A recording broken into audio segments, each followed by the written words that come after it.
freedom. I choose to come out of the slavery of tyranny. And there's going to be more than just one country having political unrest and moving tyrants out of office. This is just the beginning of people moving into this new freedom and new happiness and new joy of what we're talking about. And the masses are waking up, so that we are in mass going to move into this fourth and fifth dimensions. The fourth dimensions will move through quite quickly. So it's the big major shift from being in a selfish point of being to a loving point of being. In other words, you people have made the switch from a fear-based person to a love-based person. And in doing that, you have undone your ego. May I tell you how wonderful it is to be in a room with people that have such happy hearts, such pure motives, such understanding and kindness towards others, and so generous with their time and efforts to help those that are in need of help. You both are needing big badges of ribbon to be placed on your chest tonight and saying, you people are exceptional, you are trendsetters, you might say, setting the bar higher for others to look at and say, gee, if they can do it, maybe I can do it too. So I am just thrilled to say that you people are right out the threshold tonight of having come through the balancing of your energies through these many years. You know, in the song Amazing Grace, it talks about when we've been here 10,000 years. And just think of, you have actually been here, science wouldn't accept this answer, but you've been here billions of years, changing these little by little pieces of energy so that you are at this wonderful, historic place in time. And it is a marvelous experience that is going on in the world today.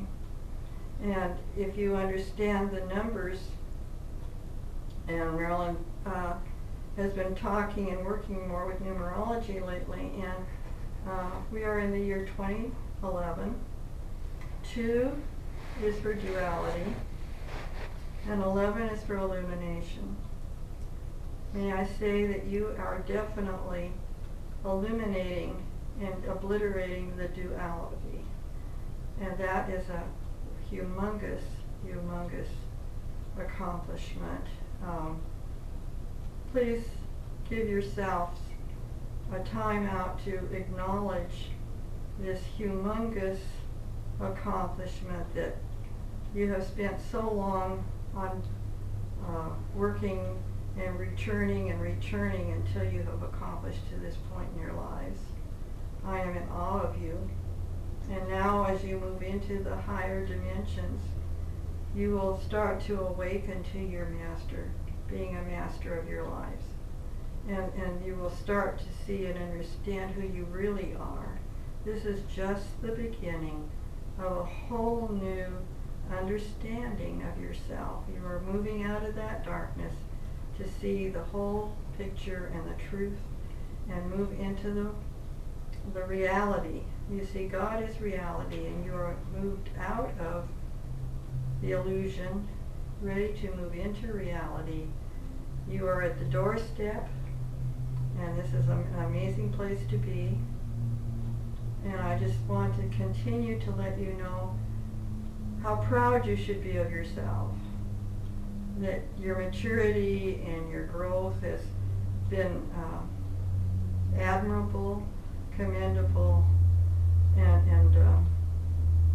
should be in the newspapers. But you see, the more humble you are, the more real it becomes. And that's not about what other people think and see at you as, but what's inside of you that counts. And it's the God inside of you that makes the difference. And that's what we see today. So congratulations. Thank you, John. Thank you very much. Are there any questions tonight? I've got a couple. All right. From what you're saying, it sounds before we started this development circle, we were studying some of the work about the paths of the master, and also some work by channeled work by Eric Klein. The path of the master seems to be the path that we're on, whereas Eric Klein was talking about the ascension coming in waves where people would be lifted from the earth and trained at a point above the earth somewhere, and then if they wish to return as an ascended master, they would be sent back. But it sounds from what you're telling us is we are on the path of ascension, and we will just make this without having to be lifted away. Is that correct? Partially. You see, as a consciousness changes, then things change. That's why prophecy is never in granite, because consciousness can change the results of the prophecy as it moves into a new place, because consciousness has shifted. Those that want to be ascended into spaceships and go for training may do that. It will be a choice rather than everybody doing it. So you can continue. It appears that the shift will be more moderate than was first understood. It won't be as necessary to move off the earth, but there are those that will feel they want to do that for more training and then return to help others.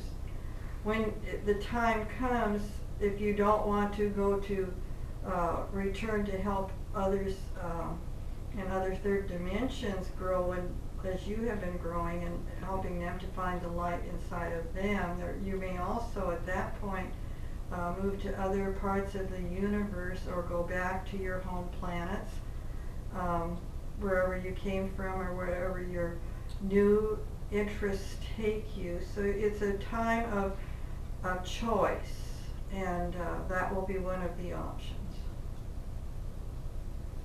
I understand. Last week I had a colleague that passed away, and I spent some time with him.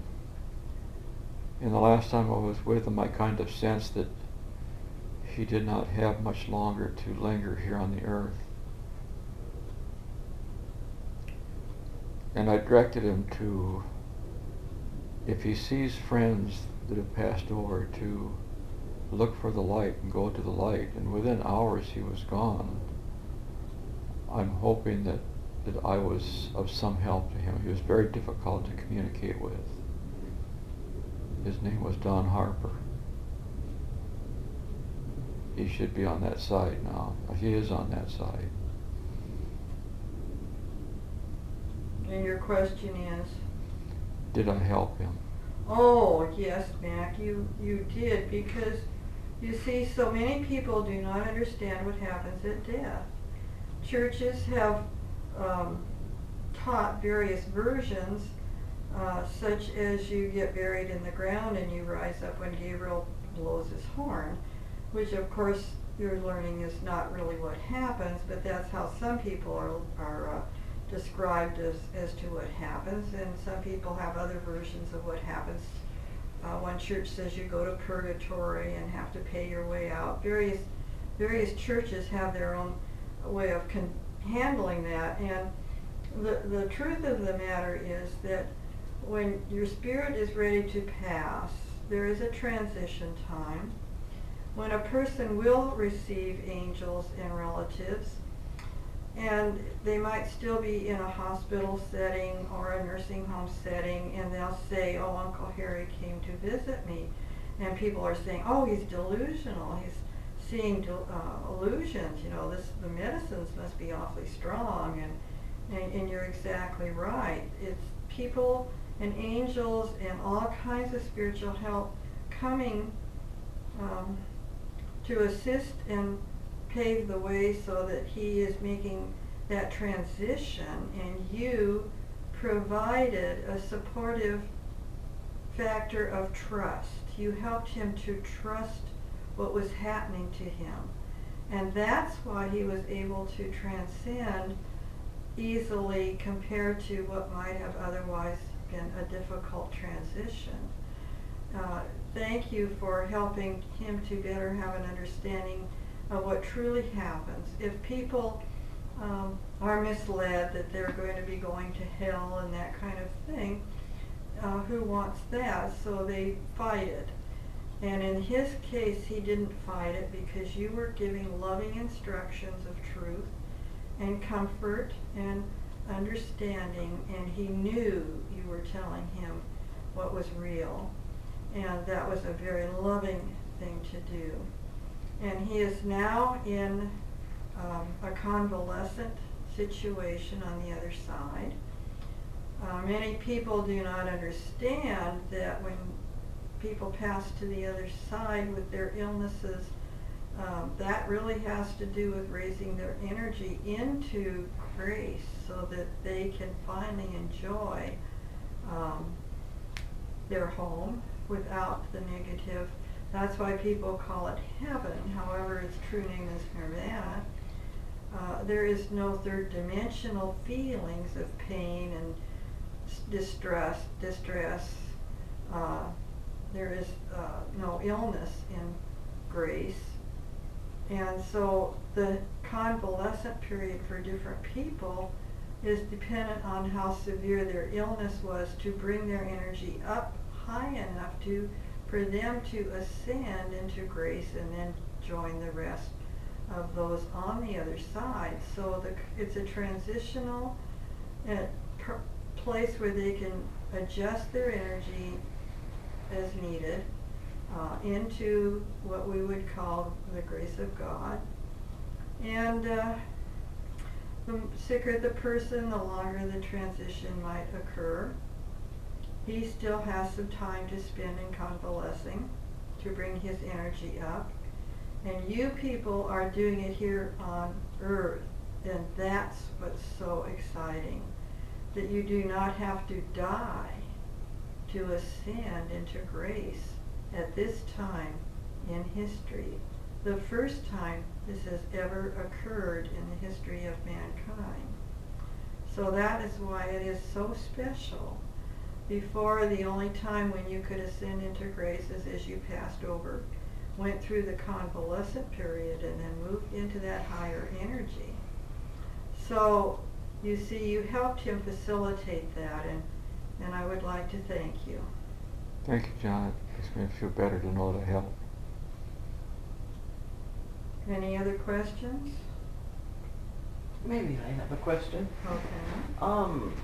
So as far as the things that I have done in my lifetime, do I have any major lessons that I need in this lifetime to learn? Or have I done pretty well?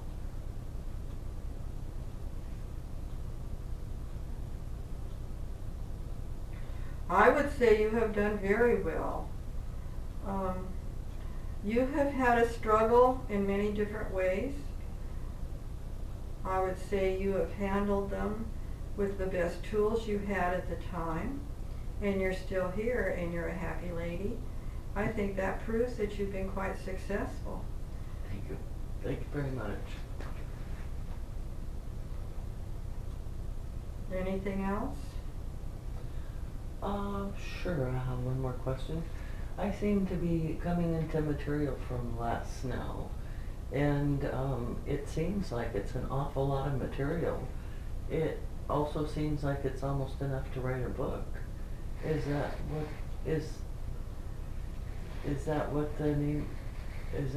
what I should be doing in the years to come?